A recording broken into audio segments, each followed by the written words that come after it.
We've had 50 days of Sir Keir Starmer's Labour government. Let's see how he's got on. We had the riots in Leeds,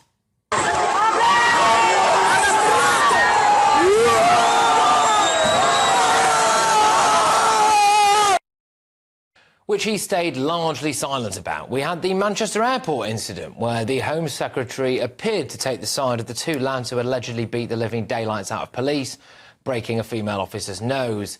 Then we had the Southport incident and the riots that followed. Keir Starmer didn't want to mention immigration, so he called people far right. This was a meeting to pull together our response, a response both to the immediate challenge, which is clearly driven by far-right hatred. Now, obviously some people were far right, but by no means everybody. Then he stands accused of leaning on judges to give out long sentences. He then doubled down and called everyone a racist. The disorder is intolerable. It is incapable of justification. It's clearly racist. He said he'd have to let people out of prison early to free up space. Those include people like Lawson Natty, a killer, but then launched Operation Early Dawn, so anyone involved in protests or dodgy social media posts could be remanded in custody. This led to some people calling him two-tier Keir. And now magistrates are told not to send people to prison because of overcrowding. When he was elected, he had promised to... I think that we can smash the vile gangs that are running this trade. That are making a fortune putting people into boats and breaching our border security. I'm not prepared to put up with that, and that's why I think the serious answer is to smash the gangs.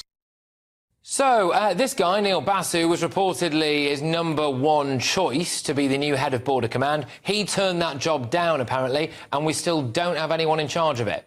He scrapped Rwanda. The Rwanda scheme was dead and buried before it started. It's never been a deterrent, and I'm not prepared to continue with gimmicks that don't act as a deterrent.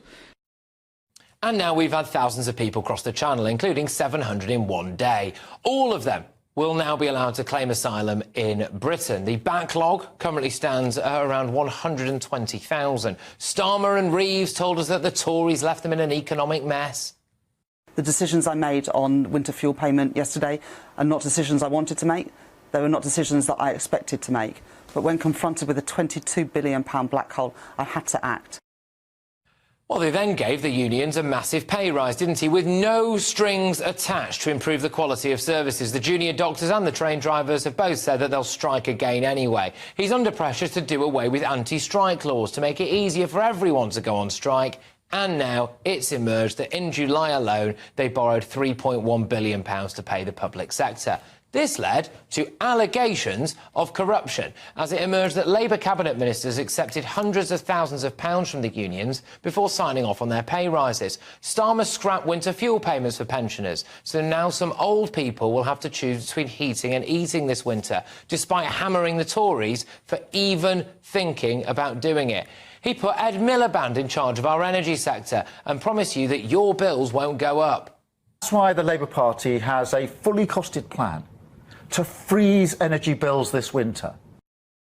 Now your bills are going up by an average of 10%. He appointed David Lammy as Foreign Secretary at a time of massive crisis in the Middle East, a man who said that we'd arrest the Israeli Prime Minister if he ever set foot in Britain. Lammy was then snubbed by the Israeli Prime Minister when he went to visit. Labour are embroiled in a cronyism row, as Labour donors and supporters are being appointed to the supposedly impartial civil service.